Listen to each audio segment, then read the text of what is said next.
Hi friends, இன்னைக்கு நாம ஒரு வித்தியாசமான படத்தை பார்க்க போறோம். இந்த படத்தோட ஒன்லைனரை நான் சிம்பிளா சொல்லிடுறேன். மனுஷங்களால இந்த பூமி கொஞ்சம் கொஞ்சமா அழிஞ்சிட்டு வருது. அது போக மனுஷங்க மட்டும்தான் இந்த பூமியை உரிமை கொண்டாடிக்கிறாங்க. மற்ற உயிரினங்களை ஒரு பொருட்டாவே மதிக்க மாட்டாங்க. கிட்டத்தட்ட சுயநலவாதியாவே இருக்காங்க. இதெல்லாம் பார்த்துட்டு இப்ப உலகத்துக்கு எப்படி ஒரு பிரதிநிதி இருப்பாரு, அதே மாதிரி வேற்று கிரக எல்லாத்துக்குமா சேர்ந்து ஒரு பிரதிநிதி இங்க வராரு பூமிக்கு. அவர் பார்த்தா ஒரு மனுஷ ரூபத்துல இருப்பாரு. அவர் எப்படி மனுஷ ரூபம் ஆனார்னு கதையில பார்த்து நீங்க தெரிஞ்சுக்கலாம். அவர் நேரா அமெரிக்காவுக்கு வந்துட்டு இந்த மாதிரி உலக தலைவர் கூட நான் ஒரு மீட்டிங் அரேஞ்ச் பண்ணணும், அவங்க கிட்ட நான் பேசி ஆகணும் அப்படின்னு சொல்ல, நம்மளெல்லாம் அதெல்லாம் முடியாது, நீ எதுக்கு எங்க கிரகத்துக்கு வந்த, அதுவும் குறிப்பா எங்க நாட்டுக்கு வந்திருக்க, உன்னை அவ்வளவு சீக்கிரம் வெளிவிட முடியாது, உன்னை வச்சு நிறைய ஆராய்ச்சி பண்ணணும், வா எங்க கூட அப்படின்னு சொல்ல அந்த ஏலியன் அங்க இருந்து தப்பிச்சிரும். இதுக்கப்புறம் அந்த ஏலியன் பூமியை அழிச்சிச்சா இல்லையா, அது எப்படி அழிக்க போகுது, கடைசியில இந்த உலகத்தை காப்பாத்தினாங்களா இல்லையான்னு தான் இந்த படத்தோட கதை. நல்லா ஞாபகம் இருக்குல்ல, அந்த ஏலியன் வந்து பூமி அழிக்காதான், மனுஷங்களை அழிச்சு மனுஷங்க கிட்ட இருந்து இந்த பூமியை காப்பாற்ற போதான். இதுல இன்னொரு விஷயம் என்னன்னா,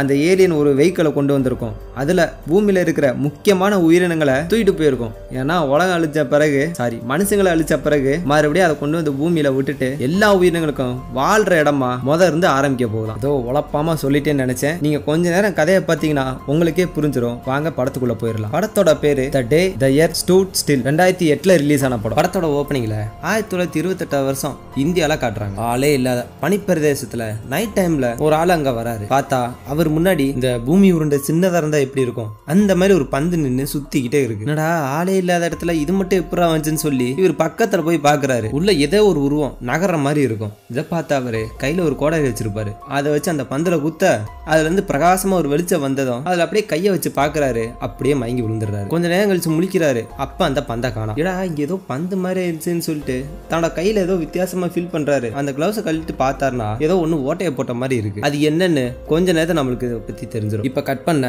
பிரசன்ட் டே, அதாவது 2008 காட்டுறாங்க. பிரின்ஸ்டன் யூனிவர்சிட்டியில நம்ம ஹீரோயின் ஒரு லெக்சரா வேலை பார்த்துட்டு இருப்பாங்க. இவங்க இந்த மைக்ரோ பயாலஜி இருக்கும்ல, அதுல ஆராய்ச்சியாளர் மாதிரின்னு வச்சுங்களேன். அங்க இருக்கிற ஸ்டூடெண்ட்டுக்கு பாடம் நடத்திக்கிட்டு இருக்க, அதை பத்தி எக்ஸ்பிளைன் பண்ணிக்கிட்டு இருக்காங்க. என்னன்னா, உலகத்துல எவ்வளவு பாக்டீரியா இருக்கு, ஆனா ஒரு 3 விதமான பாக்டீரியா மட்டும் ஜூபிட்டர்ல வாழ முடியுமா. இது மாதிரி அவங்க நிறைய விஷயம் அன்னைக்கு சொல்லி முடிக்க கிளாஸும் முடிஞ்சிருது. கட் பண்ணா நம்ம ஹீரோயின் அவங்க வீட்டுக்கு வந்துடுறாங்க. அங்க ஒரு பையன் இருக்கான். ஆக்சுவலா இந்த பையன் இருக்கான்ல, இந்த ஹீரோயினுக்கு ஒரு புருஷன் இருந்திருப்பாரு. அவரு மிலிட்டரியில இறந்து போயிட்டாரு. அவங்களுக்கு பொண்டாட்டியோட பையனா. அவர் இறந்த பிறகு ஹீரோயின் தான் இந்த பையனை வளர்த்துட்டு இருக்காங்க. இந்த பையனை நம்மளுக்கு எல்லாத்துக்கும் தெரியும்ல, இந்த கராத்தே கிட்ல நடிச்சிருப்பான்ல அந்த பையன் தான். ஆனா இவனுக்கும் ஹீரோயினுக்கும் கொஞ்சம் செட்டே ஆகாது. எப்ப பார்த்தாலும் உருன்னு தான் இருப்பான். இவங்க அப்பாவோட சேவிங் செட்டு ஒண்ணு கடந்திருக்கும், அதை எடுத்து வச்சிருந்திருப்பான். அதை பார்த்த ஹீரோயின், இது எங்க இருந்தா உனக்கு கிடைச்சு அப்படின்னு கேட்க, கீழே கபோர்ட்ல பார்த்தேன், எங்க அப்பாவோட தானே, இனிமேல் நான் இதை யூஸ் பண்ணிக்கிறேன்னு சொல்ல அவங்களும் சரின்னு சொல்லிடுறாங்க. சரி வாடா சாப்பிட போலாம் அப்படின்னு கூப்பிட, எனக்கு பசிக்கல நான் அப்புறம் வரேன் அந்த மாதிரி சொல்லிட்டு இருக்கான். அந்த நேரத்துல ஹீரோயினுக்கு ஒரு போன் வருது. இவங்க போய் அட்டன் பண்ண,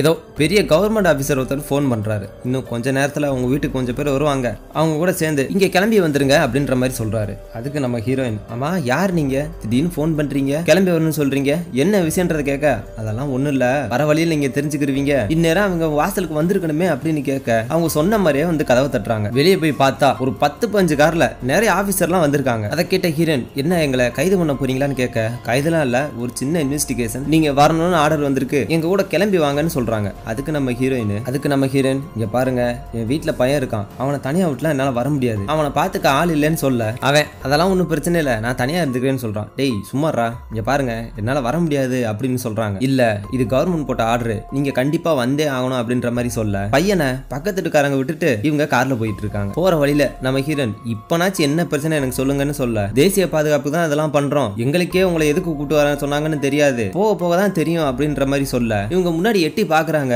பார்த்தா இவங்க வராங்களா ஹைவே, அது இவங்களுக்கு வரதுக்காகவே மத்த வாகனத்தை எல்லாத்தையும் பிளாக் பண்ணி வச்சிருக்காங்க. இவங்களோட கார்கள் மட்டும்தான் அந்த ரோட்ல போய்கிட்டு இருக்கு. இதை பார்த்ததும் ஹீரோயினுக்கே சாக்கு தாங்க முடியல. நேரா இவங்களுக்குன்னு தனியா ஒரு விமானம் ரெடி பண்ணிருக்காங்க போல. அங்க ஹீரோயின் போக இவங்கள மாதிரியே ஒரு 20 பேர் அதுக்குள்ள உட்காந்துருக்காங்க. உள்ள ஹீரோயின் போனதுமே, உங்களை எதுக்காக வர வச்சிருக்கான்னு கேட்க, எனக்கு தெரியல அப்படின்ற மாதிரி சொல்றாங்க. சரி நம்மளுக்கு எல்லாத்துக்கும் ஏதாச்சும் ஒரு சம்பந்தம் இருக்கா யோசிங்க அப்படின்னு சொல்ல, ஒருத்தரும் ஒரு கேட்டகரி, ஒருத்தர் ஆஸ்ட்ராய்டா, இன்னொருத்தர் சிவிலா, ஒருத்தர் இந்த ஆபரேஷன் பண்ண வரல அதுல ஸ்பெஷலிஸ்டா, இந்த மாதிரி ஒரு டிபார்ட்மெண்ட்ல இருந்தும் ஒரு ஆளை கூப்பிட்டு போயிட்டு இருக்காங்க. கூடவே அந்த நாட்டோட சோல்ஜர்ஸ் நிறைய பேர் இருக்காங்க. இதுக்கப்புறம் இவங்க எல்லாருமே ஒரு இடத்துக்கு வராங்க. அங்க பார்த்தா அங்க இன்னும் 100கணக்கான பேர் இருக்காங்க. என்ட்ரன்ஸ் உள்ள நுழையும் போதே செல்போன்லாம் அலோடு கிடையாது. உங்ககிட்ட செல்போன் இருந்தாலோ கேமரா இருந்தாலோ இது எல்லாத்தையும் இங்கே ஒப்படைச்சிட்டு உள்ள போங்கன்னு சொல்ல, நம்ம ஹீரோயின் மட்டும் ஒரு போனை மறைச்சு வச்சுக்கிறாங்க. உள்ள போனதும் ஒருத்தன் ஹீரோயின் பேரை சொல்லி கூப்பிடுறான். அவங்கள ஃபர்ஸ்ட் உள்ள அனுப்புங்கன்னு சொல்லி ஹீரோயினுக்கு பிரையாரிட்டி கொடுத்துட்டு உள்ள கொண்டு போறான். இவன் பையன் ஹீரோயினோட ஃப்ரெண்டா. ஹீரோயின் அவங்க பக்கத்துல வந்த பிறகு என்னடா நடக்குது இங்கேன்னு அப்படின்னு கேட்க, உள்ள வா எல்லாத்த பத்தி நீயே தெரிஞ்சுக்கன்னு சொல்லி உள்ள கூட்டு போறான்.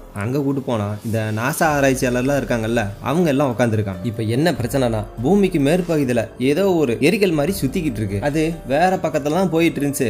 என்னன்னு தெரியல, கொஞ்ச நேரத்துக்கு முன்னாடியில இருந்து திடீர்னு நம்ம பூமியை நோக்கி படுவேகமா வந்துகிட்டு இருக்கு. அதோட வேகத்தையும் டைரக்ஷனை கணக்கு போட்டு பார்த்தா நம்ம நாட்டுக்கு பக்கத்துல அதை வந்து விழுக போகுது. அதை கண்ட்ரோல் பண்ண முடியல அப்படின்ற மாதிரி சொல்றாங்க. அதுல ஒருத்தர், சரி ஏதாச்சும் மிசைல வச்சு அதை அழிச்சிடலாம்னு கேட்க, நாங்களும் அதுக்கு தான் ட்ரை பண்ணோம். ஆனா அதோட ஸ்பீடை வச்சு பார்த்தோம்னா இன்னும் ஒரு மணி நேரமும் 18 நிமிஷம் தான் பேலன்ஸ் இருக்கு அப்படின்ற மாதிரி சொல்றாரு. இதெல்லாம் போக அதை அங்கேயே தடுத்து நிறுத்தறதுக்கு நம்மளோட செயற்கைக்கோளெல்லாம் வெப்பனோட காத்து இருந்துச்சா. ஆனா அது பக்கத்துல வர வர அதெல்லாம் செயலந்து போச்சான். எப்படின்னே தெரியலன்ற மாதிரி சொல்றாரு. சரி இப்ப நம்ம என்ன பண்றதுன்னு கேட்க, ஒன்னும் பண்ண முடியாது, நடக்கிறத நம்மளால வேடிக்கை தான் பார்க்க முடியும். ஸ்பாட்டுக்கு போனாதான் நம்மளுக்கே தெரியுன்ற மாதிரி சொல்றாரு. இதை கேட்டது எல்லாருமே பயந்து போயிடுறாங்க. நம்ம ஹீரோயின் போன் வச்சிருந்தாங்கல்ல, அதை நேரா பாத்ரூமுக்கு வந்துட்டு தன்னோட பையனுக்கு போன் அடிச்சு பேசிட்டு இருக்காங்க. பையன் கிட்ட, இன்னைக்கு நைட்டு நம்ம ஊர்ல ஒரு மோசமான புயல் தாக்க போகுது, அதனால எல்லாரும் சேர்ந்து பேஸ் மட்டத்துக்கு போயிருங்க, அம்மா காலையில தான் வருவேன் அப்படின்ற மாதிரி சொல்றாங்க. அவன் பெருசா எது ரியாக்ட் பண்ணல. சரி ஒன்னும் பிரச்சனை இல்ல, நீ முடிச்சுட்டு வா அப்படின்ற மாதிரி சொல்ல, அந்த நேரத்துல யாரோ ஒருத்தவங்க கதவை தட்டுறாங்க. யாருன்னு பார்த்தா அங்க இருக்கிற சோல்ஜர் ஒருத்தவங்க. பொம்பளையால போச்சு போனதான் புடுங்க போறாங்கன்னு நினைச்சா, கொஞ்சம் போன் கொடுக்குறீங்களா,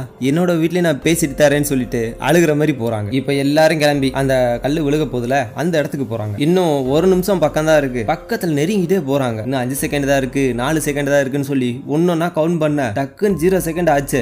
எல்லாரும் ஒரு நிமிஷம் கண்ணை மூடிடுறாங்க. பார்த்தா எதுவுமே ஆகல. இவங்களுக்கு ஒண்ணுமே புரியல. அங்க இருக்கிற ஜன்னல் வழியா எட்டி பாக்குறாங்க. பார்த்தா பெரிய வெளிச்சத்தோட ஏதோ ஒண்ணு ஸ்லோவா அப்படியே அங்க இருக்க ஒரு இடத்துல லேண்ட் ஆகுது. பக்கத்துல இருக்கிற மக்கள் எல்லாம் அது எல்லாத்தையும் ஆச்சரியமா பாத்துக்கிட்டு இருக்காங்க. அந்த பொருள் இறங்குதுல, இறங்கும் போது காத்தடிக்கும். அதுல 2-3 பேர் பிச்சுக்கிட்டு போயிடுறாங்க. இவங்களாம் அந்த இடத்துக்கு வந்த பிறகு எல்லாரும் அந்த சேஃப்டி சூட் இருக்கும்ல, அதை போட்டுக்கிட்டு அந்த பொருள் பக்கத்துல போறாங்க. அது ஏதோ வேற்றுகிற ஸ்பேஸ் ஷிப் மாதிரி இருக்கு. நம்ம ஹீரோயின் மட்டும் தைரியமா கொஞ்சம் முன்னாடி போறாங்க. இந்த மிலிட்டரி காரங்களா இருப்பாங்கல்ல, அவங்க எல்லாம் அதை சுத்தி மிஷின் கண்ணோட வெயிட் பண்ணிக்கிட்டு இருக்காங்க. எல்லாருமே ஆர்டர் காண்டி வெயிட் பண்ணிக்கிட்டு இருக்காங்க. நம்ம ஹீரோயின் பக்கத்துல போனதும் உள்ள இருந்து ஒரு உருவம் வெளியே வருது. ஹீரோயினை பார்த்ததும் அதை அப்படியே கையை நீட்ட ஹீரோயினும் கையை கொடுக்க போறாங்க. அந்த நேரம் பார்த்து ஒரு ஆள் அந்த உருவத்தை சுட்டு விட்டுறான். ரத்தம் தெரியுது. அவன் தடுமாறி ஹீரோயின் மேலே விழுக, மத்தவங்க எல்லாருமே எதுக்குடா அவசரப்பட்டு சுட்டுறீங்க, பேசாம இருங்கடான்னு சொல்லி அவங்கள கண்ட்ரோல் பண்றாங்க. சரி அந்த உருவத்தை தூக்கிட்டு போலான்னு பார்த்தா அந்த பந்துக்குள்ள இருந்து திடீர்னு ஒரு மொரட்டு உருவம் ஒண்ணு வெளியே வருது. கிட்டத்தட்ட 200 அடி இருக்கும் போல. மெதுவா வெளியே வந்து அதோட தலையை காட்ட திடீர்னு தலைக்குள்ள இருந்து ஒரு ஒலி வேற. அது ஏதோ வித்தியாசமான சவுண்ட் எழுப்புது. அப்படி எழுப்புனதும் சுத்தி இருக்கிறவங்க எல்லாம் அந்த சத்தத்தை தாங்க முடியாம கீழே விழுகுறாங்க. இருக்கிற எல்லா எலக்ட்ரானிக் டிவைஸும் ஆஃப் ஆயிருது. அந்த செயற்கைக்கோள் எல்லாம் செயலிழந்து போச்சுல, அதுக்கு இந்த இதுதான் காரணம் போல. அது நேரா வெளியே வந்து கீழே விழுந்த அந்த ஏலியனை தூக்க பார்க்க, ஹீரோயின் மடியில கிடக்கிற அந்த ஏலியனை ஏதோ ஒண்ணு சொல்லுது. அதை கேட்டதும் அது அப்படியே பின்வாங்கி அப்படியே நிக்குது. அதோட மூஞ்சில ஒரு லைட் எரிஞ்சுக்கிட்டு இருந்துச்சுல, அதுவும் ஆஃப் ஆகி போச்சு. அப்படி ஆஃப் ஆன பிறகு மறுபடியும் சுத்தி இருக்க எலக்ட்ரிக் டிவைஸ் எல்லாமே அதோட செயல்பாட்டுக்கு வந்துருது. இதுக்கப்புறம் அந்த சின்ன ஏலியனை காப்பாற்றணும்னு சொல்லிட்டு உள்ள கொண்டு வராங்க. உள்ள கூப்பிட்டு வந்ததுமே ஒரு ஆளு இந்த ஷாக் ட்ரீட்மெண்ட் கொடுத்து மூச்சு விட வைப்பாங்கல்ல, அதை கொடுக்குறான். அதை கொடுத்ததுமே அவன் தூக்கி வீசப்படுறான். சரி ஆபரேஷன் பண்ணி புல்லட்டை வெளியெடுப்போன்னு சொல்லி இந்த சர்ஜன் ஒருத்தரை கொண்டு வந்திருப்பாங்கல்ல, அவர் வந்து விடுறாங்க. அவரும் பொறுமையா ஆபரேஷன் பண்றாரு. அவர் ஒரு டவுட்டா தான் ஆபரேஷன் எல்லாம் பண்ணிட்டு இருக்காரு. ஏன்னா மனுஷங்களுக்குனா எப்படி ட்ரீட்மெண்ட் பண்ணும், என்னென்ன மருந்தெல்லாம் கொடுக்கணும் அவருக்கு தெரியும். இது ஏலியன்றதுனால மனுஷங்களுக்கு பண்ற மாதிரியே ஒன்னொன்னா பண்ணிக்கிட்டு இருக்காரு. ஃபர்ஸ்ட் மயக்க மருந்து கொடுக்குறாரு, அடுத்து அதை கிழிக்கிறாரு. அப்படி கிழிக்கும் போது இந்த உள்ள செயலிழந்து போயிருக்கும்ல தசைகள், அதெல்லாம் ஆட்டோமேட்டிக்கா வெளியே வர ஆரம்பிக்குதான். அந்த டாக்டருக்கு ஒண்ணுமே புரியல. அப்படி இருந்தும் ஆபரேஷனை கண்டினியூ பண்ணிட்டு தான் இருக்காரு. ஒரு வழியா அந்த புல்லட்டை தோண்டியும் வெளியே எடுத்துறாரு. ஆனா இந்த ஏலியனுக்கு மனுஷங்கள உடம்புல இருக்கிற மாதிரியே தசைகள், நரம்புகள், எலும்பு இது எல்லாம் இருக்கு அப்படின்ற மாதிரி சொல்ல கொஞ்ச நேரத்துல மொத்த சதையும் விழுந்துருது. பார்த்தா அது ஒரு மனுஷ ரூபத்துக்கு வருது. இதனால அது ஒரு பெட்டியில போட்டு மூடி வைக்க கொஞ்ச நேரம் கழிச்சு நம்ம ஹீரோயின் வந்து பாக்குறாங்க. மயக்கம் தெளிஞ்ச பிறகு அந்த பெட்டியில இருக்க ஏலியன் பயங்கரமா குதிக்க ஆரம்பிக்குது. சுத்தி இருக்க பெட்டியெல்லாம் தட்ட நம்ம ஹீரோயின் வந்து பார்த்ததும் அது கொஞ்சம் அமைதியாயிருது. நம்ம ஹீரோயின், நீங்க யாரு, எங்க உலகத்தை அழிக்க வந்திருக்கீங்களான்னு கேட்க, இல்ல நான் காப்பாத்த வந்திருக்கேன் அப்படின்ற மாதிரி சொல்லுது. இதை கேட்டதும் ஹீரோயின் ஆச்சரியமா பார்க்க அப்படியே கட் பண்றாங்க. படத்தோட ஆரம்பத்துல ஒரு உருண்டை காமிச்சாங்கல்ல, அதே மாதிரி ஒரு பெரிய சைஸ் உருண்டை தான் இப்ப வந்து இறங்கிருக்கு. இதை பார்த்ததும் அந்த ஊர் மக்கள் எல்லாம் அந்த நாட்டை விட்டு காலி பண்ணி போய்கிட்டு இருக்க, அந்த நாட்டுல பிரசிடென்ட், வைஸ் பிரசிடென்ட் இருப்பாங்கல்ல, அவங்க எல்லாத்தையும் ஒரு சேஃபான ஏரியாவுக்கு வச்சிடறாங்க. ஆனா அவங்க சார்பா இன்னொரு ஆளை ஒருத்தவங்களை அனுப்பிச்சு வைக்கிறாங்க, ஒரு வயசான லேடி. இந்த பிரச்சனை எல்லாம் முடியற வரைக்கும் கவர்மெண்ட் சார்பா நான் தான் இந்த கேஸை டீல் பண்ண போறேன், நீங்க எதா இருந்தாலும் ஏன்ட்ட தான் அப்டேட் பண்ணும் அப்படின்ற மாதிரி சொல்றாங்க. அதுல ஒருத்தர், இது மாதிரி இங்க மட்டும் இல்ல உலகத்துல நிறைய இடத்துல இது இருக்கு, ஆனா எங்கெங்க இருக்குன்னு கன்ஃபார்மா தெரியல அப்படின்ற மாதிரி சொல்றாங்க. அப்ப அந்த அம்மா என்ன சொல்லுதுன்னா, இது நம்ம நாட்டோட பாதுகாப்பான செயற்கைக்கோள் எல்லாத்தையும் பிளாக் பண்ணிட்டு தான் வந்திருக்கு, அதுல நம்ம நாட்டோட ரகசியம் எல்லாம் நிறைய இருக்கு, இதெல்லாம் அதுக்கு தெரியக்கூடாது, அதை கூடிய சீக்கிரம் அழிக்க பார்க்கணும் அப்படின்ற மாதிரி சொல்றாங்க. அதுக்கு அந்த விஞ்ஞானி விஞ்ஞானிகள் எல்லாம் அதெல்லாம் அப்படி பண்ண முடியாது, அவங்க ஏதாவது சொல்றதுக்கு தான் வந்திருப்பாங்க, என்ன ஏது நம்ம கேட்கணும்னு சொல்ல இந்த அம்மாவும் கிளம்பி அந்த ஏலியனை பார்க்க வந்துருச்சு. அங்க ஒரு டாக்டரும் நம்ம ஹீரோயின் இருப்பாங்க. அந்த டாக்டர் என்ன சொல்றாருன்னா, இந்த ஏலியனுக்குள்ள கிட்டத்தட்ட 3 விதமான ஜீன்கள் இருக்கு, இதோட கரு உருவார அணுக்கள் இருக்குல்ல அது கூட மனுஷங்கிட்ட இருக்கிற மாதிரியே இருக்கு அப்படின்ற மாதிரி சொல்றாரு. அப்ப நம்ம ஹீரோயின் என்ன சொல்றாங்கன்னா, இந்த உயிரினம் நம்மளோட பூமியில இருக்க சூழ்நிலை இருக்குல்ல அதுல வாழ்ற மாதிரி தான் தயார் பண்ணிருக்காங்க, எனக்கு தெரிஞ்சு இதுக்கு முன்னாடி அவங்க இங்க வந்திருக்கணும், வந்து இங்க இருந்து ஒரு சாம்பிளை கலெக்ட் பண்ணி போயிருக்கணும், அப்படி கலெக்ட் பண்ண பிறகுதான் இதை உருவாக்கி இருப்பாங்க, எனக்கு தெரிஞ்சு இப்ப கொஞ்ச நேரத்துக்கு முன்னாடி தான் உருவாயிருக்கும், இது பிறந்தோடமே இந்த கண்டிஷன்ல இருந்துச்சு, அடுத்து 1 ஹவருக்கு அப்புறம் இந்த கண்டிஷன்ல இருக்கு, இப்ப இந்த கண்டிஷன்ல இருக்குன்னு சொல்லி 3 விதமான போட்டோவை காட்டுறாங்க.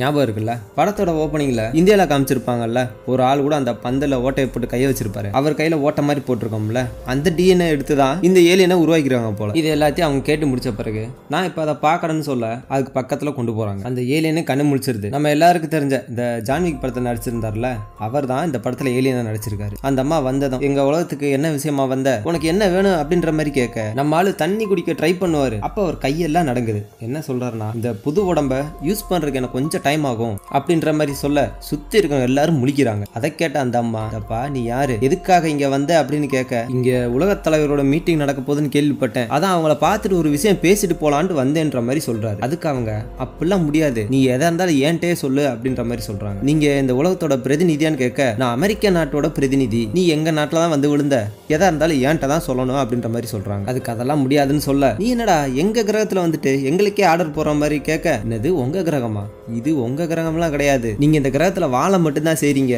இது உங்களோட சொந்த கிரகம் கிடையாதுன்னு சொல்றாரு. இதை கேட்ட அந்த அம்மா டென்ஷன் ஆயிட்டு, இவனை விசாரிக்கிற மாதிரி விசாரிச்சா உண்மையை சொல்லிடுவான், இவனுக்கு மயக்க மருந்து கொடுத்துட்டு பாதுகாப்பான ஒரு இடத்துக்கு கூப்பிட்டு வாங்க, அங்க நான் விசாரிச்சுக்கிறேன் அப்படின்ற மாதிரி சொல்றாங்க. உடனே அவங்க அங்க இருந்து வெளியே வந்துட்டு எல்லாரும் சேர்ந்து ஒரு மீட்டிங் போறாங்க. நம்ம சயின்டிஸ்ட் எல்லாம் என்ன சொல்றாங்கன்னா, இங்க பாருங்க, அது வேற்று கிரகத்துல இருந்து ஒரு பிரதிநிதியா இங்க வந்திருக்கு, அது சொன்ன மாதிரியே நாம அவங்கள பேச வைக்கணும்னு சொல்ல, அதுக்கு அந்த அம்மா, அதெல்லாம் ஒன்னும் தேவை கிடையாது, ஒருவேளை அவங்க இந்த உலகத்தை அழிச்சிட்டா என்ன பண்ணுவ, மனுஷங்களை அழிச்சிட்டு அவங்க கிரகத்தோட ஆளுகெல்லாம் கூப்பிட்டு வந்து இங்க வாழ வச்சுட்டாங்கன்னா நம்ம எல்லாரும் செத்து போயிருவோம், நான் சொல்றதை மட்டும் செய்யன்னு சொல்ல அந்த ஆளு முடியாதுன்னு சொல்றான். ஆனா நம்ம ஹீரோயின், சரி நான் வேணா அவனுக்கு மயக்க ஊசி போறேன்னு சொல்ல அவங்களும் சரின்னு சொல்லிடுறாங்க. நம்ம ஹீரோயின் சயின்டிஸ்ட் தான்ல, அதனால அதை எப்படியாச்சும் தப்பிக்க வைக்கணும்னு சொல்லி இவங்க தான் வாண்டடா போறாங்க. உள்ள போயிட்டு ஃபர்ஸ்ட் ஊசி எடுத்துறாங்க, அடுத்து அதுக்கு மயக்க மருந்து போட வேணாம்னு நினைச்சிட்டு ஒரு சாதாரண மருந்து எடுக்க போவாங்க.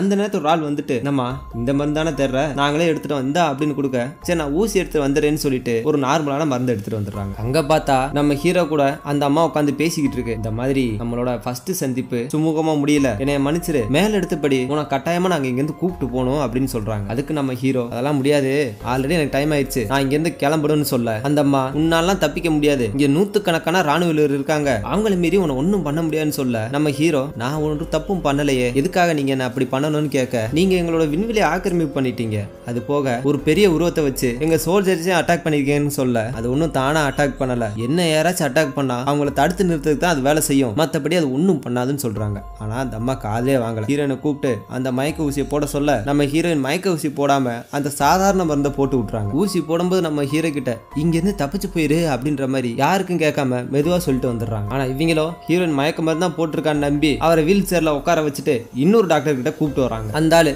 நெத்தியில ஒரு டிவைஸ் எல்லாம் மாட்டிட்டு இவன் போய் சொல்றானா உண்மையை சொல்றானான்றத நோட் பண்ற மாதிரி ஆராய்ச்சி பண்ணிட்டு இருக்காரு. நீ யாரு, எங்க இருந்து வந்த, உன் பேர் என்ன, அப்படி இப்படின்னு எல்லா கேள்வியும் கேட்கிறாரு. நம்ம ஹீரோவும் கரெக்டா பதில் சொல்றாரு. இதுக்கப்புறம் அந்த ஆளு, சரி நீங்க இந்த உலகத்தை அழிக்க போறீங்களா, உங்களுக்கு அதை பத்தின விஷயம் ஏதாச்சும் தெரியுமான்னு கேட்க நம்ம ஆளு இங்க இருந்து போய் ஆகணும்னு சொல்றான். ஆனா அந்த டாக்டர், நான் கேட்கிற கேள்விக்கு மட்டும் பதில் சொல்லு, நீங்க இந்த உலகத்தை அழிக்க போறீங்களான்னு கேட்க திடீர்னு ஒரு பார்வை பாப்பாரு பாருங்க, டக்குன்னு அந்த கிட்ல இருந்து ஒரு சாக்கு அடிச்சு இவன் நம்ம ஹீரோட கண்ட்ரோலுக்கே வந்துருவான். இப்ப நம்ம ஹீரோ கேள்வி கேட்கிறாரு, இந்த ராணுவ முகாமுக்குள்ள நீ எப்படி வந்தேன்னு கேட்க, நான் கிழக்கு வாசல் வழியா வந்தேன் அப்படின்ற மாதிரி சொல்றாரு. சரி நான் எப்படி இங்க இருந்து போறதுன்னு கேட்க அவரும் வந்த வழி எல்லாத்தையும் சொல்றாரு. உன்னோட கோட்டு சைஸ் என்னன்னு கேட்டுட்டு அது ஹீரோ கரெக்டா இருக்குன்னு தெரிஞ்சுட்டு அவனோட கோட்டை வாங்கிட்டு அங்க இருந்து ஹீரோ அசால்ட்டா தப்பிச்சு போறாரு. ஹீரோக்கு தான் இந்த எலக்ட்ரிக் டிவைஸ் எல்லாம் கண்ட்ரோல் பண்ண தெரியும்ல, அதனால சிசிடிவி கேமரா வழியா எல்லாத்தையும் பார்த்து தெரிஞ்சுக்கிட்டு ஒரு சத்தத்தை எழுப்பி அங்க இருக்கிறவங்க எல்லாத்தையும் நிலைக்குலைய வச்சுட்டு ஹீரோ என்ட்ரன்ஸ் வழியா தப்பிச்சு போயிடுறாரு. ஆனா இந்த பக்கம் ஹீரோனை காட்ட இந்த ஏலியனோட சாம்பிள் ஒன்று எடுத்து வச்சிருந்தாங்கல்ல, அதை எடுத்துட்டு அங்க இருந்து கிளம்பி வீட்டுக்கு வந்துடுறாங்க. அந்த செக்ரட்டரி அம்மா இருக்கும்ல, அது மத்தவங்கள்ட்ட எல்லாம் ஹீரோ தப்பிச்சு போன விஷயம் வெளியே சொல்ல வேணாம், டிபார்ட்மெண்ட் கிட்ட மட்டும் சொல்லிட்டு சீக்கிரட்டா அவனை தேடுங்க அப்படின்ற மாதிரி சொல்லிடுறாங்க. நம்ம ஹீரோ அசால்ட்டா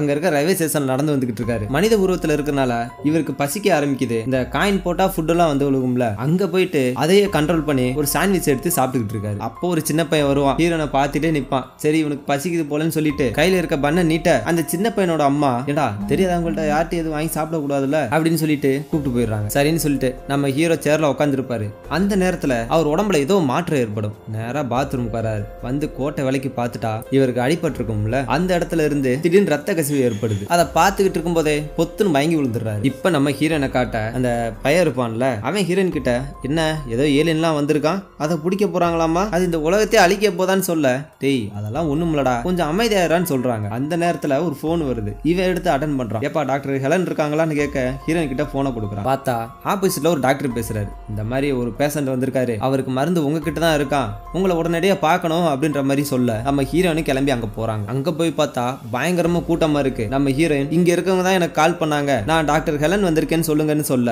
அவங்கள உள்ள அனுப்பிச்சிடுறாங்க. உள்ள போய் பார்த்ததும் நம்ம ஹீரோ உட்காந்துருக்காரு. அவங்க மெதுவா ஹீரோவை கூப்பிட்டு தன்னோட கார்ல ஏத்திட்டு போயிட்டு இருக்காங்க. காருக்குள்ள உட்காந்ததும் நம்ம ஹீரோ வண்டி எடுக்க சொல்றாரு. இவங்களும் பொறுமையா போயிட்டு இருக்காங்க. உள்ள நம்ம சின்ன பையனை உட்காந்துருக்கான். அவங்க கிட்ட அளவு சொல்லிட்டு சரி உன் பாக்கெட்ல இருக்குல்ல அதை எடுன்னு சொல்றாரு. எந்ததுனா இந்த சாம்பிள் ஒன்று கலெக்ட் பண்ணி வச்சிருந்தாங்கல்ல அந்த தசை தான். அதை எடுத்துட்டு ஹீரோ அவருக்கு அடிபட்டு இருக்கும்ல அந்த இடத்துல தடவை பார்த்தா காயம் ஆட்டோமேட்டிக்கா மறைஞ்சிருக்கு. இப்போ அந்த செக்ரட்டரி அம்மா இருக்குல்ல, ஹீரோ தான் தப்பிச்சிட்டான். சரி அவங்க வந்து விமானத்தையும் அது ஒரு ரோபோட் மாதிரி ஒன்று வந்துச்சுல அதையும் போட்டு தரலான்னு சொல்லிட்டு சேஃப்டிக்காக ஆளே இல்லாத விமானத்தை அனுப்பிச்சு வைக்கிறாங்க. ரெண்டும் பறந்துகிட்டு படு வேகமா அந்த ரோபோ கிட்ட வர பக்கத்துல வந்ததும் அது சென்ஸ் பண்ணி தன்னோட மூஞ்சில அந்த லைட் எரியும்ல அதை வர வச்சு அது ரெண்டையும் போட்டு தள்ளிடுது. ஆனா அது எல்லாமே பக்கத்துல இந்த பீரங்கி இதெல்லாம் வச்சிருப்பாங்கல்ல அதுக்குள்ள விழுந்து அதையும் சேர்த்து டேமேஜ் பண்ணி விட்டுருது. அப்படி பண்ண பிறகு மறுபடியும் அது மூஞ்சில இருந்து அந்த லைட் ஆஃப் ஆயிருது. இப்ப நம்ம ஹீரோ ஹீரோயினை காட்டுறாங்க. இவங்க கார்ல போய்கிட்டு இருக்கும் போது ஹீரோனோட பையன் என்ன பெரிய ஏலியனு, எங்க அப்பா வந்தாருன்னா இந்நேரம் களத்துல இறங்கி எல்லாத்தையும் போட்டு தள்ளிருப்பாரு அப்படின்ற மாதிரி சொல்றான். அதுக்கு நம்ம ஹீரோன் இல்லப்பா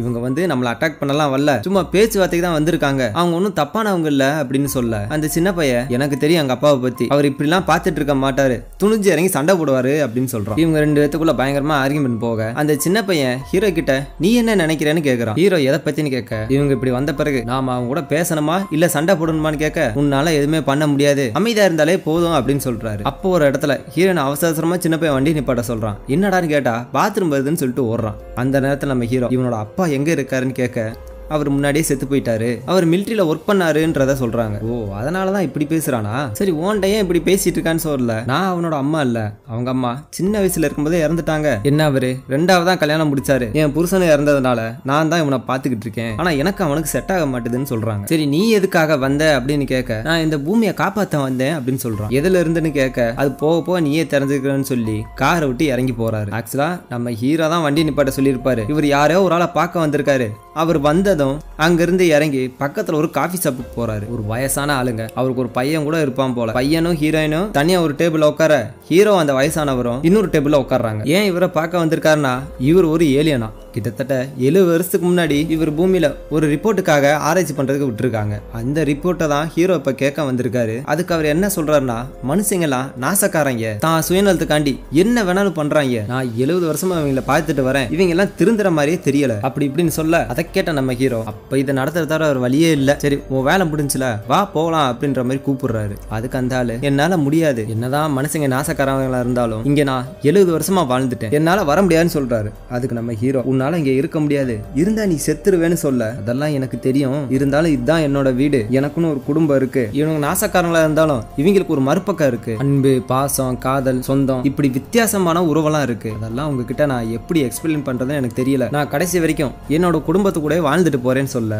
நம்ம ஹீரோவுக்கு ஒண்ணுமே புரியல. ஏடா இவனே ஒரு ஏலியனு, இவனுக்குள்ளலாம் ஃபீலிங் வந்திருக்கான்னு சொல்லி ஹீரோ ஆச்சரியமா பாக்குறாரு. அப்படியே கட் பண்ண இந்த பக்கம் அந்த பெரிய ரோபோட்டை காட்டுறாங்க. அதை ஒண்ணுமே பண்ண முடியாது நினைச்சு அதை அட்டாக் பண்ணாம அங்கிருந்து ஒரு பெரிய கிரேன்ல தூக்கிட்டு இவங்களோட ஆராய்ச்சி கூடத்துக்கு எடுத்து வராங்க. அங்க பார்த்தா பூமி கடியில அது சைஸுக்கு ஏத்த மாதிரி ஓட்டையை போட்டு வச்சு அந்த குழியில அதை அப்படியே இறக்கி அதோட சோல்டர்ல இருந்து மண்டை தெரியுற அளவுக்கு கேப் விட்டு நிக்க வச்சிருக்காங்க. இப்ப நம்ம ஹீரோவை காட்ட அங்க இருந்து கிளம்பி நேரா ஒரு காட்டு பகுதியை நோக்கி போறாரு. அங்க போன பிறகு இவங்களை இங்கே இருக்க சொல்லிட்டு ஹீரோ மட்டும் தனியா ஒரு குளத்துக்கிட்ட போறாரு. ஹீரோ போனதுமே அந்த குளத்துல தண்ணிக்குள்ள இருந்து ஆரம்பத்துல ஒரு சின்ன பந்து காமிச்சாங்கல்ல அது மாதிரி ஒண்ணு வருது. இப்படி இது வரும்போது உலகத்துல இருக்கிற எல்லா பக்கமும் இந்த மாதிரி உருணைங்க இருக்குல்ல அதெல்லாம் கொஞ்சம் கொஞ்சமா மேல வந்துட்டு இருக்கு. ஆனா ஹீரோயின் கார்ல உட்காராம ஹீரோ என்ன பண்றான்னு பாக்குறதுக்காக அங்க வந்து நேர்ல பாத்துக்கிட்டு இருக்காங்க. அதை பார்த்து முடிச்ச பிறகு ஹீரோ ஹீரோவுக்கே தெரியாம மறுபடியும் கார்ல வந்து உட்காந்துடுறாங்க. அதே சமயத்துல அந்த உருண்டை இருக்குல்ல, அதோட இடத்துல இருக்கும்போது சுத்தி இருக்கிற சின்ன சின்ன உயிரினங்கள் எல்லாத்தையும் அதுக்குள்ள ஈர்த்துக்கிறது. உதாரணத்துக்கு இப்ப குளத்துல வந்துச்சுல,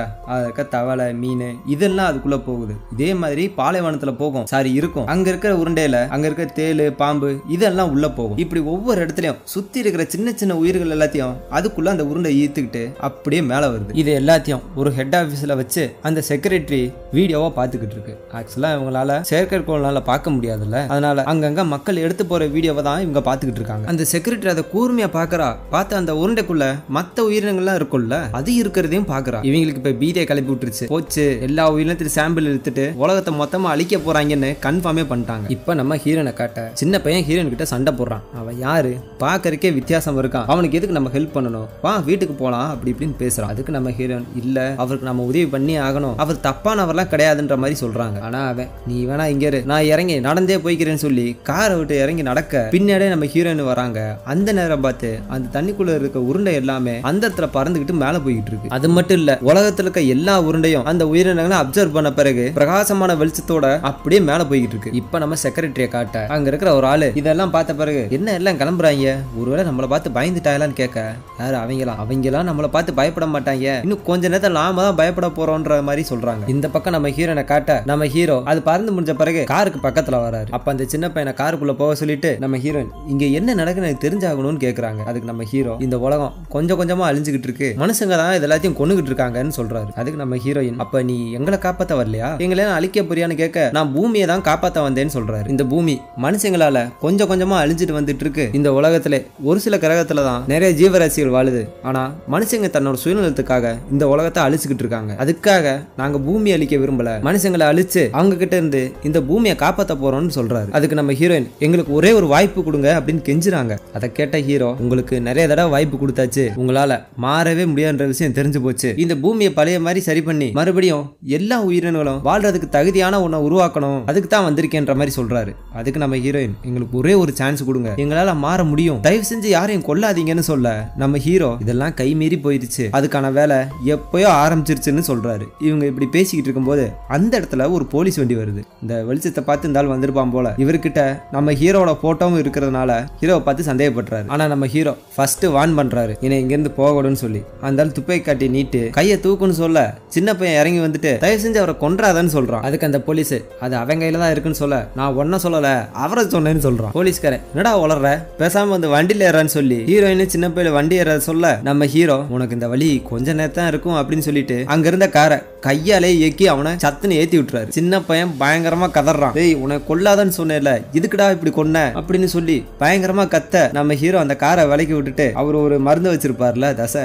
அதை எடுத்து அவன் மேல தடை விட்டுட்டு கார்ல ஒரு கையும் இவன் உடம்புல ஒரு கையும் வைக்க இவனுக்கு கொஞ்சம் கொஞ்சமா உயிர் வந்துருது. அவன் கண்ணு முடிச்சதும் இவனுக்கு ஒண்ணு இல்லைன்னு சொல்லிட்டு ஹீரோ வர ஹீரோயின் அவனை ஆச்சரியமா பாக்குறாங்க. எனக்கு ஒண்ணு மட்டும் புரியல, எங்களை கொல்ல போறீங்கன்னு தெரியுது, அப்புறம் எதுக்கு இவனை காப்பாத்தினீங்கன்னு கேட்க, உங்களை கொல்ல போறதோ உண்மைதான், ஆனா அது ஆர்டர் படி தான் நடக்கணும், இவன் வலிக்கு தடையா நின்னா அதனாலதான் இப்படி பண்ணேன் அப்படின்னு சொல்ல நம்ம ஹீரோயின் நீங்க மட்டும் மனசு வச்சீங்கன்னா உங்களால எங்களை காப்பாற்ற முடியும், என்ன சொல்றீங்கன்னு கேட்க நம்ம ஹீரோ சரி உங்க தலைவரை பார்த்து நான் பேசணும், அதுக்கு உன்னால ஏற்பாடு பண்ண முடியுமான்னு கேட்க நம்ம ஹீரோயினும் சரின்னு சொல்லிடுறாங்க. அப்படியே கட் பண்ண இப்ப நம்ம செக்ரட்டரி காட்டுறாங்க. அந்த அம்மாவுக்கு புரிஞ்சு போச்சுல, எல்லா ஜீவராசிலையும் கொஞ்சம் கொஞ்சம் சாம்பிள் எடுத்துட்டு இந்த உலகத்தை அழிக்க போறாங்கன்றத சொல்லிட்டு இருக்க. இந்த பக்கம் அந்த ரோபோட்டை காட்டுறாங்க, நாம அப்ப சொன்ன மாதிரியே அந்த குழிக்குள்ள இறக்கிட்டு இருக்காங்க. இப்ப ஹீரோனை காட்ட ஹீரோயின் யார்ட்டையாச்சும் ஒரு பெரிய ஆள்கிட்ட கூப்பிட்டு போவாங்கன்னு பார்த்தா அவங்களோட அப்பா வீட்டு கூப்பிட்டு வந்திருக்காங்க. உள்ள ஹீரோ வந்ததும் அங்க ஒரு நோபல் பரிசு இருக்கும், அதை பாக்குறாரு. அது இவங்களோட அப்பா தான் வாங்கினாராம், ஏதோ ஒரு ஆராய்ச்சி காண்டி கொடுத்துட்டு இருந்திருக்காங்க. அதை பார்த்துட்டு உள்ள போக அங்க ஒரு போர்டு இருக்கும், அதுல சில ஃபார்முலாலாம் இருக்கும், அதை நம்ம ஹீரோ சால்வ் பண்ணிட்டு இருக்காரு. நம்ம ஹீரோயின்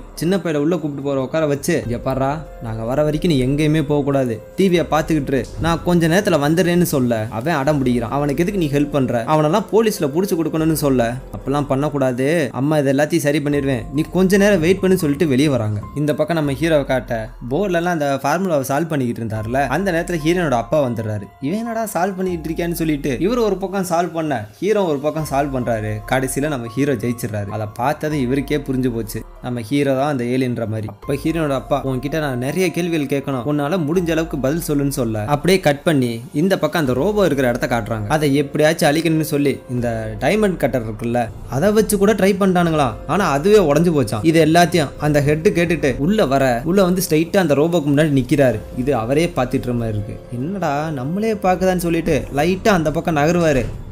அப்படி நகரும்போது கூட அதோட அந்த வெளிச்சம் இருக்குல்ல அது அவரை நோக்கியே ஃபோக்கஸ் பண்ணிக்கிட்டு இருக்கு. இதை பார்த்ததுமே மனுஷன் பயந்துட்டாரு. உங்களுக்குன்னு 24 மணி நேரம் டைம் இருக்கு, அந்த ட்ரில் பிட்டை புதுசா மாத்திட்டு மறுபடியும் ஆராய்ச்சி பண்ணுங்கன்னு சொல்லிட்டு அங்க இருந்து கிளம்பி போயிடுறாரு. இப்ப ஹீரோயின் வீட்டை காட்ட இந்த சின்ன பையன் டிவி பார்த்துட்டு இருப்பான்ல, அப்படி பார்த்துக்கிட்டு இருக்கும்போது நியூஸ்ல ஒரு விஷயம் வருது. நம்ம ஹீரோட போட்டோவை காட்டிட்டு இவரை எங்கேயாச்சும் பாத்தீங்கன்னா எங்களுக்கு இன்ஃபார்ம் பண்ணுங்கன்னு சொல்லிட்டு ஒரு ஃபோன் நம்பரை போட்டிருப்பாங்க. ஆனா நம்ம நினைச்ச மாதிரியே இவன் ஃபோன் பண்ணி விட்டான் போல. அப்படியே இந்த பக்கம் நம்ம ஹீரோயின், அவங்க அப்பா, ஹீரோ, இவங்க 3 பேரும் பேசிட்டு இருக்காங்க. நம்ம ஹீரோனோட அப்பா ஹீரோ கிட்ட பயங்கரமா ஆர்கியூமென்ட் பண்றாரு. சரி, மனுஷங்களை கொண்டுதான் இந்த பூமியை நீங்க காப்பாத்தணுமா, உங்ககிட்ட வேற ஏதாச்சும் டெக்னாலஜி இருக்கான்னு கேட்க நம்ம ஹீரோ, டெக்னாலஜி அப்படிலாம் ஒண்ணும் கிடையாது, எல்லாம் மனுஷங்க கையில தான் இருக்கு, மாறணும்ன்ற எண்ணம் இன்னும் உங்கள்கிட்ட கொஞ்சம் கூட வரலன்னு சொல்ல, இல்ல நாங்க அப்படிலாம் இல்ல, நாங்க பண்ற ஆராய்ச்சி ஏதாச்சும் ஆபத்து வரும்னு தெரிஞ்சுன்னா நாங்க அப்படியே ஸ்டாப் பண்ணிடுவோம் அப்படின்னு சொல்ல நம்ம ஹீரோ, எங்க கிரகமும் இப்படித்தான் கிட்டத்தட்ட அழியிற நிலைமைக்கு வந்துருச்சு, நாங்க எல்லாரும் திருந்துறோம், அதுக்கப்புறம் தான் இப்போ ஏதோ நல்லபடியா போய்கிட்டு இருக்குன்னு சொல்ல நம்மால அந்த பாயிண்ட புடிச்சிட்டாரு. உங்க உலகம் அழிய போற நேரத்துல தானே நீங்க திருந்தனீங்க, கிட்டத்தட்ட நாங்களும் இப்ப அந்த நிலைமையில தானே இருக்கோம், எங்களுக்கு ஒரு வாய்ப்பு கொடுங்க, மாறணும்னு ஒரு எண்ணம் எங்களுக்கு வந்தாதான் எங்களால மாறதை பத்தியே யோசிக்க முடியும், அது வரைக்கும் இந்த மனுஷ பையன்லாம் இப்படித்தான் இருப்பானுங்க, எங்களுக்கு கடைசியா ஒரு வாய்ப்பு கொடுங்க, நாங்க எல்லாம் கண்டிப்பா மாறிடுவோம் அப்படின்னு சொல்ல அந்த நேரம் பார்த்து இவங்க வீட்டுக்கு பக்கத்துல ஏதோ சவுண்ட் எல்லாம் கேக்குது. வெளியே வந்து பார்த்தா இவங்களை பிடிக்கிறதுக்காக ஏதோ விமானம் எல்லாம் வந்துகிட்டு இருக்கு. இதை பார்த்ததுமே ஹீரோ, ஹீரோயின், அவங்க புள்ள, இவங்க 3 பேரும் காட்டுப்பகுதியை நோக்கி ஓட ஆரம்பிக்கிறாங்க. எப்படியாவது தப்பிச்சலான்னு நினைச்சா அந்த சின்ன பையன், நாங்க இங்கதான் இருக்கோம், அவன் இங்கதான் பின்னாடி இருக்கான், வந்து பிடிங்கன்னு சொல்லி கத்துறான். ஏன்டா இப்படி பண்றேன்னு அம்மா வந்து கேட்க, நான் அவனுக்கு உதவி பண்ண மாட்டேன், அவனை சாகடிக்கணும், நான் தான் போலீஸ் கூப்பிட்டேன்னு சொல்றான். ஏன்டா இப்படி பண்ணேன்னு கேட்க, எங்க அப்பா மட்டும் இருந்தா அதைத்தான் பண்ணிருப்பாரு, நாம அவனை கொல்லணும்னு சொல்ல, டேய் அதான் கொப்பையும் செத்துட்டான்லடா அப்படின்னு சொல்ல சின்ன பையன் அமைதியாயிடுறான். அந்த நேரம் பார்த்து ஹெலிகாப்டர்ல இருந்து ஒரு ஆள் இறங்கி வந்து ஹீரோயினை தூக்கிட்டு போயிடுறாங்க. ஹீரோயின் போன பிறகு மற்ற 2 ஹெலிகாப்டரும் ஹீரோ அட்டாக் பண்ண பார்க்க நம்ம ஹீரோக்கு தான் அந்த டிவைஸ் எல்லாம் கண்ட்ரோல் பண்ண சக்தி இருக்குல்ல, அதனால 2 ஹெலிகாப்டரும் மோத வச்சு அவங்கள சாகடிச்சு விட்டுறாரு. இதுக்கப்புறம் ஹீரோ அங்க இருந்து நடந்து போக சின்ன பையனுக்கு என்ன பண்றதுன்னு தெரியாம ஹீரோட பின்னாடியே வரான். அப்படியே நடந்துகிட்டு இருக்கும் போது மரக்கட்டையான பாலம் ஒண்ணு இருக்கும், அதை கிராஸ் பண்ணி போயிட்டு இருக்கும் போது இவன் திடீர்னு கீழே உள்ள பாப்பான். நம்ம ஹீரோ கையை கொடுத்து தூக்கி விட்டுறாரு. தூக்கி விட்டதுமே ஹீரோவை பார்த்து தேங்க்ஸ்ன்னு சொல்றான். எனக்கு ஒரு இடத்துக்கு போனோம், கூப்பிட்டு போறீங்களான்னு கேட்க ஹீரோவும் கூப்பிட்டு போறாரு. அப்படியே கட் பண்ண இந்த பக்கம் அந்த பெரிய ரோபோட் இருக்குல்ல அதை காட்டுறாங்க. அந்த ட்ரில் பிட் ஒன்று உடஞ்சு போயிருக்குன்னு சொன்னாங்கல்ல, அதை மாத்துறதுக்கு உள்ள ஒரு ஆள் வந்திருக்காரு. வந்து உடஞ்ச ட்ரில் பிட்டை கீழே எடுத்து வச்சுட்டு புது ட்ரில் பிட்டை ஒன்று மாட்டி விட்டுட்டு அதை மறுபடியும் உடைக்க பார்க்க அந்த உடஞ்ச ட்ரில் பிட் இருக்குல்ல அதை அப்படியே ஜூம் பண்ணி காட்டுறாங்க.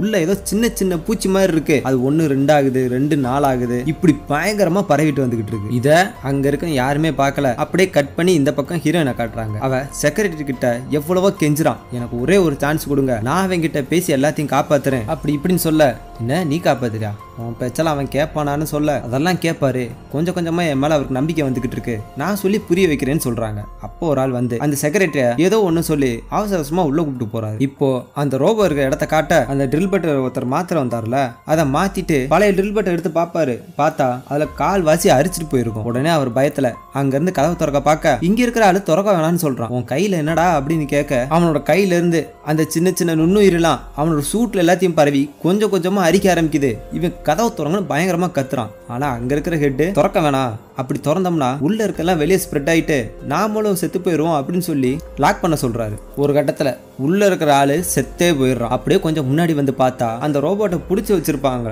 ஒரு இரும்பு வளையத்தால, அது எல்லாமே கொஞ்சம் கொஞ்சமா அரிச்சிட்டு கிடக்கு. அதே சமயத்துல இவங்களுக்கு முன்னாடி கண்ணாடி இருக்கும்ல அதுல கூட அந்த உயிரிகள் எல்லாம் பரவிட்டு வந்துகிட்டு இருக்கு. இதை பார்த்த அந்த ஆளு ஒரு பட்டன் அமுக்குவாரு. அமுக்குனதுமே அடியில இருந்து தீ வந்து அந்த ரோபோ இருக்கிற இடத்த பயங்கரமா எரிச்சுக்கிட்டு இருக்கு. இவங்களால அந்த வெளிச்சத்தை கூட பார்க்க முடியல. பின்னாடி தள்ளி போய் நிக்கிறாங்க. கொஞ்ச நேரத்துக்கு அப்படியே தீ எரிஞ்சிட்டு அதை ஆஃப் பண்ணிட்டு பார்த்தா அந்த ரோபோக்கு ஒண்ணு கூட ஆகல. மறுபடியும் கண்ணுல இருந்து வெளிச்சம் வர ஆரம்பிச்சிருச்சு. அது அப்படியே கையை தூக்குது. என்னடா சரண்டர் ஆக போகுதுன்னு பாத்தீங்கன்னா அந்த சின்ன சின்ன நுண்ணு இருக்குல்ல அது ஃபுல்லான ஆளான உடம்பு தான் அந்த ரோபோ. அது எல்லாமே இப்போ உடம்பு விட்டு வெளியே வர ஆரம்பிச்சிருச்சு. இதை பார்த்து அந்த ஹெட் அங்க இருந்து எப்படியாச்சும் எஸ்கேப் ஆயிடுன்னு சொல்லிட்டு இவன் போய் இப்ப கதவை திறக்கிறான். ஆனா அங்க இருக்கிற ஆபீசர் அதெல்லாம் முடியாது, இது வெளியே பரவிச்சுன்னா எல்லாத்துக்கும் ஆபத்துன்னு அந்த ஆளு சொன்ன டயலாக்கே சொல்றான். ஒரு கட்டத்துல அது அப்படியே கண்ணாடியை உடைச்சுக்கிட்டு ஒரே ஃபோர்ஸ் தான் அந்த ஆபீஸ்ல இருக்க எல்லாத்தையுமே காலி பண்ணிடுது. ஆனா அதுக்கு வெளியே பார்த்தா இந்த நிறைய போர் விமானம் அங்க கிடக்கும். அந்த இடத்த ஒரு இரும்பு கதவுல சீல் பண்ணி வச்சிருப்பாங்க. அது எல்லா பூச்சியும் சேர்ந்து டப்புன்னு திறந்து விடும் பாருங்க. அது ஏர்ல போயிட்டு கீழே விழுகுது. வெளியே வந்ததும் எல்லா விமானத்தை வச்சு இவங்க சுடுறாங்க. ஆனா அதுக்கு ஒண்ணு கூட ஆகல. 2 செகண்ட் தான் அதுக்குள்ள பூந்து வருது, எல்லாத்தையும் காலி பண்ணிடுது. கிட்டத்தட்ட இந்த கரையை அரைச்சு காலி பண்ணும்ல அந்த மாதிரி காலி பண்ணுது. இது எல்லாத்தையும் அந்த செக்ரட்டரி அம்மா பாத்துக்கிட்டு இருக்கு. அங்க இருக்கிற ஆள்கிட்ட இப்ப அது எங்க போகுதுன்னு கேட்க எல்லா இடத்துலயும் அப்படின்னு சொல்றான். அதை பார்த்ததும் அந்த அம்மா கண்ணில் ஒரு மரண பீதி தெரியுது. இந்த பக்கம் ரோட்ல ஒரு ட்ரக் போயிட்டு இருக்கும். ஒரு ஆள் ஓட்டிட்டு வந்துட்டு இருப்பான். பின்னாடி அந்த பூச்சியெல்லாம் வரும் பாருங்க. அப்படியே அதுக்குள்ள போயிட்டு வெளியே வரும். வெளியே வரும்போது அதுல ஒரு சின்ன பீஸ் கூட இருக்காது. இதை பார்த்த அந்த செக்ரட்டரி நேரா நம்ம ஹீரோயின் கிட்ட வர, ஆனா பயத்தை வெளிக்காட்டுக்காம, நீ சொன்னதெல்லாம் பார்த்தா சரிதான் எனக்கு தோணுது, நான் உன்னை விடுவிக்கிறேன், நீ போய் அவன்கிட்ட பேசு. ஆனா இது எல்லாம் நீ சொந்தமா எடுத்த முடியும் தான் நாங்க எடுத்துப்போம், அரசாங்கம் உனக்கு எந்த சப்போர்ட்டும் பண்ணாதுன்னு சொல்ல இவங்களும் சரின்னு சொல்லிட்டு போறாங்க. இப்ப நம்ம ஹீரோவை காட்ட இவங்க 2 பேரும் ஒரு இடத்துக்கு வந்துட்டு ஹீரோயினுக்கு கால் பண்றாங்க. நம்ம ஹீரோ நான் ஒரு இடத்துக்கு போகணும்னு சொல்ல ஹீரோயின் பக்கத்துல ஒரு இடம் இருக்கும் அந்த இடத்துக்கு வான்னு சொல்றாங்க. இவங்களும் ஒரு ட்ரக்ல லிஃப்ட் கேட்டு போயிட்டு இருக்காங்க. எங்கன்னு பார்த்தா இந்த ஹீரோயினோட புருஷன் செத்துருப்பார்ல அந்த சமாதிக்கு வராங்க. அப்ப அந்த சின்ன பையன், நீ அந்த போலீஸ்காரனை காப்பாத்தினல அதே மாதிரி எங்க அப்பாவையும் காப்பாத்து, உன்னால முடியும்னு சொல்றான். அதுக்கு நம்ம ஹீரோ, இங்க பாரா என்னால முடியாத சில விஷயங்களும் இருக்கு, அதுல இதுவும் ஒண்ணு, அவரை என்னால கொண்டு வர முடியாதுன்னு சொல்ல சின்ன பையன் பயங்கரமா அழுகுறான். இனிமேல என் மூஞ்சியில முழிக்காதுன்னு சொல்லி ஹீரோவை திட்டி விட ஹீரோ அங்க இருந்து கிளம்புறாரு. இவன் அந்த சமாதியில படுத்துட்டு அழுக நம்ம ஹீரோயின் அங்க இருந்து ஓடி வந்து இவனை கட்டி பிடிச்சுக்கிறாங்க. ஹீரோயின் எவ்வளவோ ஆறுதல் சொல்றாங்க. அதுக்கு அவன் ஒரு வழியா சமாதானம் ஆகி, நானும் தப்பு பண்ணிட்டேன், உங்களை இது வரைக்கும் நீ அம்மா மாதிரியே பார்த்தது இல்ல, என்னை மன்னிச்சிருங்கம்மா அப்படின்னு சொல்றான். இதை கேட்டதான் அவங்க சந்தோஷம் தாங்க முடியல. மறுபடியும் 2 பேரும் ஒன்னா கட்டி பிடிச்சுக்கிற இது எல்லாத்தையும் தூரத்துல நம்ம ஹீரோ பாத்துக்கிட்டு இருக்காரு. இப்ப நம்ம மனுஷங்க மேலேயும் கொஞ்சம் கொஞ்சமா இறக்கம் வந்துருச்சு போல. ஏன்னா அந்த மனித பதர்கள் இப்ப இருக்காங்களேன்னு பாத்துட்டு இருக்காரு. நேரா ஹீரோயின் பக்கத்துல வர ஹீரோனோட ஃப்ரெண்டு அங்க வந்து நிக்கிறான். அவரை பார்த்ததும் ஒண்ணு இல்ல, அவர் நம்மளுக்கு ஹெல்ப் பண்ணதான் வந்திருக்காருன்னு சொல்ல நம்ம ஹீரோ, உங்களோட பாச பிணைப்ப இப்பதான் என்னால உணர முடியுது அப்படின்னு சொல்றாரு. அப்படியே திரும்பி பார்த்தா இவங்களுக்கு பின்னாடி அந்த பூச்சி எல்லாம் வந்துகிட்டு இருக்கு. அதை பார்த்த ஹீரோயின், இந்த மனுஷங்க இப்படிதான் அழியணுமான்னு கேட்க நம்மளால ஆமான்னு சொல்றான். எங்களுக்கு ஒரே ஒரு சான்ஸ் கொடுங்க, எங்களால மாற முடியும் அப்படின்னு சொல்லிட்டு கெஞ்ச எல்லாம் கை மீறி போயிருச்சு. எங்களோட ப்ராஜெக்டும் ஆரம்பிச்சிருச்சு, என்னால முடிஞ்ச அளவு நான் ட்ரை பண்றேன் அப்படின்னு முதல்ல ஒரு வார்த்தை சொல்றாரு. இப்ப அந்த பூச்சிங்க எல்லாம் இருக்குல்ல அது ஒன்னொன்னா சாப்பிட சாப்பிட அப்படியே வளர்ந்துகிட்டே போகுது. நேரா ஒரு ஸ்டேடியத்துக்கிட்ட வரும். இப்படி உள்ள நுழைஞ்சாங்க வெளியே வரும். அப்படி ஸ்டேடியமே தரமட்டமாயிரும். இப்ப ஊருக்கு அவுட்டர்ல இருந்து சிட்டிக்குள்ள போறதுக்கு ரெடியா போய்கிட்டு இருக்கு. இப்ப அந்த செக்ரட்டரியை காட்ட அவங்க அந்த பிரசிடென்ட் பேசிட்டு இருக்காங்க. நிலைமெல்லாம் எப்படி இருக்குன்னு கேட்க, நம்ம ஆர்மி ஃபோர்ஸ் எல்லாம் யூஸ் பண்ணி அதை காலி பண்ண முடியாது, பேச்சுவார்த்தை பண்ணா தப்பிக்கலாம் நினைக்கிறேன்னு சொல்ல அந்த ஆளு என்ன சொன்னாருன்னு தெரியல. அதை கேட்டதும் இவங்க சரின்னு சொல்லிட்டு போன கட் பண்ணிடுறாங்க. இப்ப நம்ம ஹீரோனை காட்ட ஃப்ரெண்டோட உதவியோட நேரா அந்த உருண்டை வந்து விழுந்துச்சுல அந்த இடத்துக்கு போயிட்டு இருக்காங்க. இடையில கொஞ்ச தூரத்துக்கு முன்னாடி அங்க யாரும் போக கூடாதுன்னு சொல்லி சில மிலிட்டரிக்காரங்களும் நிப்பாங்க. அதை பார்த்ததுமே அவங்களுக்குலாம் விளக்க சொல்றதுக்கு இப்ப டைம் இல்ல, இடிச்சு தள்ளிட்டு நீ முன்னாடி போன ஹீரோ சொல்ல இவரும் முன்னாடி போய்கிட்டே இருக்காரு. ஆனா கொஞ்ச தூரம் கழிச்சு அவங்க பின்னாடி வரத நிப்பாட்டிடுறாங்க. இவங்களுக்கு சந்தேகம் தாங்க முடியல. ஏடா இவங்க நம்மள பிடிக்கவில்லையான்னு சொல்லிட்டு முன்னாடி போய் பார்த்தா அந்த உருண்டைக்கு முன்னாடி நிறைய வெஹிக்கல்லாம் இருந்திருக்கும்ல அது ஒன்ன கூட இப்ப காணோம். இதை பார்த்தது ஹீரோனுக்கு சந்தேகம் வந்துருச்சு. காரை நிப்பாட்டுன்னு சொல்ல அந்த நேரத்துல மேல இருந்து குண்டு மலையா பொழியுது. அந்த பிரசிடென்ட் என்ன சொல்லியிருக்கானா, அந்த உருண்டையை ஏதாச்சும் பண்ணி காலி பண்ணு சொல்லியிருப்பான். அதனால அந்த செக்ரட்டரி அந்த இடத்துல சின்னதா பாம்பு போற மாதிரி செட் பண்ணிருக்கும். ஆனா ஒண்ணுமே அந்த உருண்டைக்கு நடக்கல. நடந்த விபத்துல ஃப்ரெண்டுக்காரன் செத்தே போயிட்டான். இப்ப மிச்சம் இருக்கிற 3 பேரும் அங்க இருந்து ஓட ஆரம்பிக்கிறாங்க. அதே சமயத்துல அந்த பூச்சிகளும் அந்த இடத்துக்கு வந்துற இவங்க பாதுகாப்பா ஒரு இடத்துக்கு போலான்னு சொல்லிட்டு ஒரு சின்ன பிரிட்ஜு கடியில போவாங்க. அப்படி போகும்போது இவங்களை அட்டாக் பண்ணாம அந்த பக்கம் போயிட்டு இருக்கு. அதே சமயத்துல அதுல ஒரு சில இது நம்ம ஹீரோனோட பையன் இருக்கான்ல அவனோட உடம்புக்குள்ள போயிட திடீர்னு அவனுக்கு மூக்குல இருந்து ரத்தமா வர ஆரம்பிக்குது. பயவுல மயக்கம் போட்டே விழுந்துட்டான். அப்ப நம்ம ஹீரோயின் இவனுக்கு என்ன ஆச்சு சொல்லுன்னு சொல்ல இவன் கொஞ்சம் கொஞ்சமா செத்துக்கிட்டு இருக்கான்னு சொல்றாங்க. அப்படியே நம்ம ஹீரோயினை பார்த்தா அவங்க மூக்குல இருந்து கொஞ்சம் கொஞ்சமா ரத்தம் வந்துகிட்டு இருக்கு. இதை பார்த்ததும் தன்னோட உயிரை கூட பொருட்படுத்தாம ஹீரோ கிட்ட என் பையனை மட்டும்னாச்சும் எப்படியாச்சும் காப்பாத்துன்னு சொல்ல நம்ம ஹீரோக்கு இப்ப மனசே கேட்கல. 2 பேரோட கையையும் பிடிச்சுக்கிறாரு. அப்படி பிடிக்கும்போது அவங்க உடம்புக்குள்ள அந்த சின்ன சின்ன பூச்சிலாம் போயிருக்கும்ல அது அப்படியே நம்ம ஹீரோவோட கைக்கு ஏற ஆரம்பிக்குது. அப்படியே பார்த்தா நம்ம சின்ன பையனும் கண்ணு முழிச்சிடறான். இப்ப நம்ம ஹீரோ உங்க அப்பா சொன்னது சரிதான், அழிவோட விளிம்புல தான் நாம திருந்தணும்னு சொல்லிட்டு நம்ம ஹீரோ அப்படியே மெதுவா எந்திரிச்சு அந்த பூச்சியெல்லாம் அந்த உருண்டையை சுத்திட்டு இருக்கோம் அங்க போறாரு. அட்டிக்கிற போர்ஸ்ல நம்மால திணறிக்கிட்டே கொஞ்சம் கொஞ்சமா முன்னாடி போக அவரோட ட்ரெஸ் மட்டும் கொஞ்சம் கொஞ்சமா ஓட்டாயிட்டு வருது. அப்படியே மெதுவா தத்தி தவந்து போயிட்டு அந்த உருண்டை இருக்குல்ல அதுல போய் கைய வைக்கிறாரு. அப்படி வச்சதுமே இவரு கொஞ்சம் கொஞ்சமா கரைய மொத்த உயிரினங்களும் அப்படி செத்து செத்து கீழே விழுகுது. பயவுல தான் உயிரை கொடுத்து இந்த வேலையை பார்த்துக்கிட்டு இருக்காரு. இதுக்கப்புறம் அந்த ஏரியாவை சுத்தி எல்லா எலக்ட்ரானிக் டிவைஸும் ஆஃப் ஆயிருக்கும்ல, இப்போ ஒன்னொன்னா ஆன் ஆகுது. அங்க இருக்க சேட்டலைட் கூட கொஞ்சம் கொஞ்சமா வேலை செய்ய ஆரம்பிக்குது. அந்த பந்து இருந்துச்சுல்ல, அது அப்படியே கொஞ்சம் கொஞ்சமா சுத்தி மெதுவா அப்படியே மேல போக இது எல்லாத்தையும் நம்ம ஹீரோனும் அவங்க பையனும் பார்த்துக்கிட்டு இருக்காங்க. அப்படியே படத்தையும் முடிக்கிறாங்க. ஆனா இந்த படம் வந்தது 2008. இதை பார்த்தனாச்சும் மக்கள் திருந்திருப்பாங்கன்னு நினைச்சா இப்ப 2025 நம்ம உலகம் எப்படி இருக்குன்னு இப்ப உங்களுக்கே தெரியும். சரிங்க, வீடியோ பிடிச்சிருந்துச்சுன்னா மறக்காம சப்ஸ்கிரைப் பண்ணிருங்க.